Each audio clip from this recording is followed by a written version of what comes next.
shoulder propellers in both directions. On your left side in this drill, your arm is doing a clockwise rotation. I'm going to start with my right hand and place the staff on my right shoulder in about the same angle as we were using when we were working on the halo. Passing the staff from right to left, and make sure that the center line is in line with the hollow at my throat, and then it passes all the way onto my left shoulder, because a common mistake is to try to pass under your armpit. Once it's on your left shoulder, I generally have it in a similar angle to the one with which we started. I'm going to lean into my opposite leg. Now, my left hand is going to do that clockwise swoop from back to front as the staff wraps around that top part of my arm above the bicep and underneath the armpit. You need it to wrap all the way back around to the top of the same shoulder, or you haven't done the full shoulder propeller. So try not to wrap your shoulder and then start sending it over to the other side without continuing to have it on your left shoulder first. And a way that you can watch this is this end that starts behind me is going to be the one in front that goes underneath my armpit. Now I don't want to stand up until it clears my head again, so that then that neck crease lock between my left shoulder and my neck can be what catches it to send it across the neck rack in the back when we do a matrix.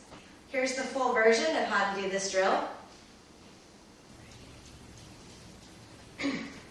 We didn't cover this portion of the move in the stretches. It's not something that requires a lot of flexibility, but it's a very important part of doing the front to back propeller if you're trying to do the neck wrap that leads into a matrix. Similarly to how we had to lean back a little to let the staff pass over the front of our body, you have to lean forward a bit and get yourself underneath the staff, aiming the shoulder that you're working with for the center line so that it is where you want it to be. So you can watch the motion my body makes as it starts that neck wrap to the other side. It feels pretty ninja, so go ahead and give it a go. If you're still struggling with figuring out the front to back propeller, which tends to be the more difficult one for some people, you can take your left hand palm facing up about 3/4 of the way down from the center of the grip and put the center right at where your armpit meets your torso, a little bit in front of yourself, and hold it. See, it's like I did a bicep curl and now my fist is at my shoulder. Hold it so that the staff is horizontal, and then turn your torso from right to left. Have your right toes pointed out so that you can lean into them. And one of those times that you go right to left, let go and watch it wrap around. If you're just trying to practice the swooping forward motion, that's a good place to do it without having to finish the rest of the move ahead of time. On the right side, your arm will be doing a counterclockwise rotation, also from back to front. When your propeller is trying to go front to back, your arm does its rotation back to front, and vice versa. For the front to back shoulder propeller on the right hand side, you're going to set it on your left shoulder with your left hand and pass it horizontally across your neck until it reaches your right shoulder and is out at that same angle from the halo. At this point, you want to bend your left knee so that you can send your right arm at a counterclockwise circle and bring the staff all the way back up onto your right arm. Now, same as the other side, you want to make sure that the staff that goes under your armpit passes your head again before you stand back up so that it'll catch in that neck crease where we have the pinch point that we use in a lot of other things.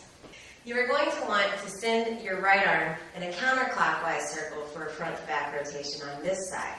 You'll note that your arm chases the staff instead of the other way around when it was back to front. At least you'll note that if you're looking at the staff, which is where you should be looking, so that the back side of your head doesn't get in the way. Your left toes are pointed out, and at first you should be looking forward as the staff does the neck wrap. Then you can watch the staff as your arm chases it around in a counterclockwise circle at the same speed. Notice that the side that starts on the left in this motion, the one that's going underneath my armpit, has to come all the way around and clear my head before I stand back up to get into that crucial neck lock position that we use in so many moves in contact staff.